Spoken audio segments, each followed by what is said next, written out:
ವಿಧಾನ ಪರಿಷತ್ತಿನ ಸದಸ್ಯ ಸಿಟಿ ರವಿ ಬಂಧನ ಖಂಡಿಸಿ ಹಾಗೂ ಕೇಂದ್ರ ಗೃಹ ಸಚಿವ ಅಮಿತ್ ಶಾ ಹೇಳಿಕೆ ತಿರುಚಿರುವುದನ್ನು ವಿರೋಧಿಸಿ ಮೈಸೂರಿನಲ್ಲಿಂದು ಬಿಜೆಪಿ ಕಾರ್ಯಕರ್ತರು ಪ್ರತಿಭಟನೆ ನಡೆಸಿದರು.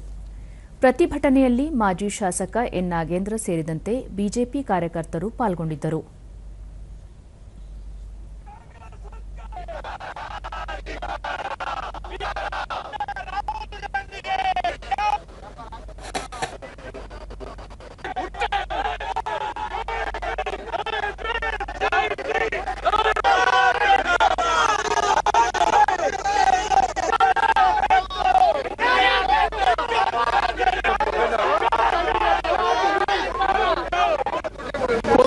ಸುದ್ದಿಗಾರರೊಂದಿಗೆ ನಾಗೇಂದ್ರ, ರಾಜ್ಯ ಸರ್ಕಾರ ವಿರೋಧ ಪಕ್ಷಗಳ ವಿರುದ್ಧ ದ್ವೇಷದ ರಾಜಕೀಯ ಮಾಡುತ್ತಿದೆ. ಸಿಟಿ ರವಿ ಅವರನ್ನು ಅನುಮತಿ ಇಲ್ಲದೆ ಸುವರ್ಣಸೌಧದಲ್ಲಿ ಬಂಧಿಸುವ ಮೂಲಕ ಸಂವಿಧಾನ ವಿರೋಧಿಯಾಗಿ ನಡೆದುಕೊಂಡಿದೆ. ಕಾಂಗ್ರೆಸ್ ಕೇಂದ್ರ ಸಚಿವ ಅಮಿತ್ ಶಾ ಭಾಷಣವನ್ನು ತಿರುಚುವ ಮೂಲಕ ದೇಶದಲ್ಲಿ ಗೊಂದಲ ಉಂಟು ಮಾಡಿದೆ ಎಂದು ಹೇಳಿದರು.